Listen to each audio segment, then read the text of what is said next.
The evenings are the worst time for me because it gets quiet and you're on your own. But having hope through the dogs and through grandchildren gives you that positivity to keep going.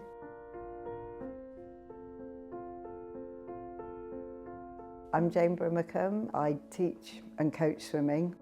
I lost my husband 6 years ago to a brain tumour, and we've kind of carried on since. 20 years ago, I had a lumpectomy, which was all benign, and so that was fine.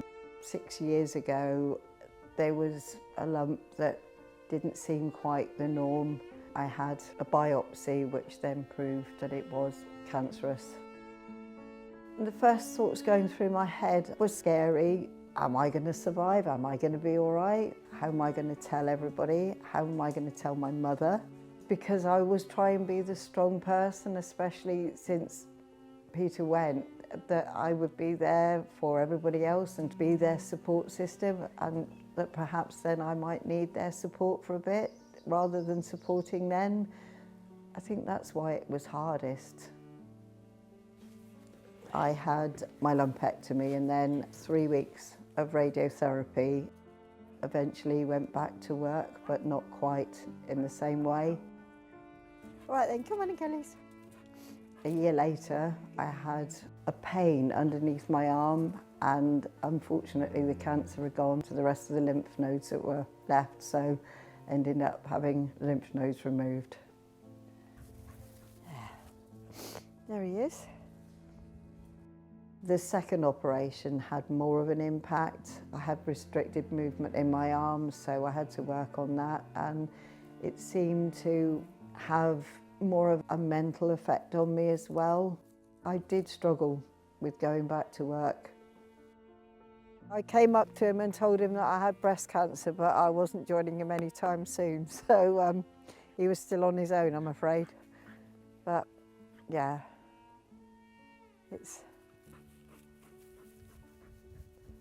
yeah, shame.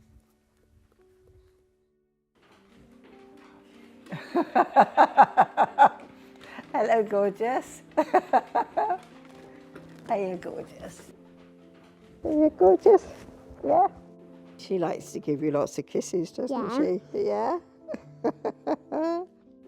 This is literally just after Eliza was born, wasn't it? Yes. So you had your treatment that morning. Yes, I did. And then you were able to come straight over from radiotherapy in to meet Eliza. Yeah. There was obviously quite a few moments where you genuinely thought, because there were so many complications with Dad. Yeah. And because Dad happened so quickly. Yeah. I think there was always the worry. Of course. Having, you know, a newborn. Yeah. Having this place that it wasn't going to have a positive outcome. And I think we were fortunate that you are so good at checking and that you're the one that identified the lumps both times round, because if we were to have been in the situation where we just relied on the mammograms and those checks and stuff, that we possibly could have been in a very different situation. Oh, that's a funny one.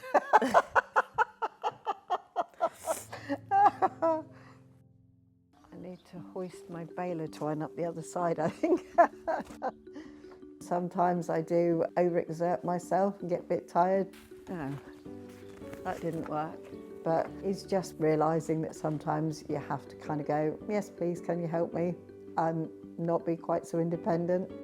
The Force Centre is in Exeter. They're just a phenomenal support group.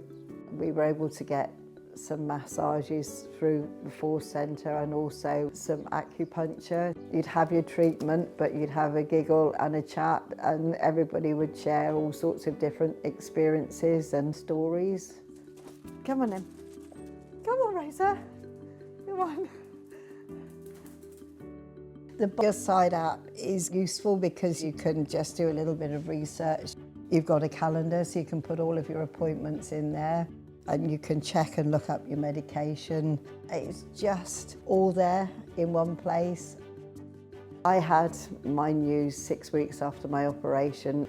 Good news, all clear, and carry on. I can now go and do other bits and I can get stronger and then go back to work. But it's just like you kind of walk out and you go, that's quite sad because I won't see them so much anymore, but actually it's brilliant because I don't have to do that anymore. Cancer, in a strange way, has given me an extra confidence that you can help to support people on their journey, have a cancer talk, if that makes sense, and it just makes life, I don't know, a bit more normal. It's just trying to go, actually, we can get through this.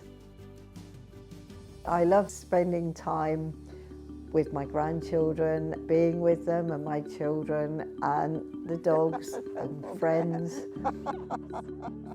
Living life to the full.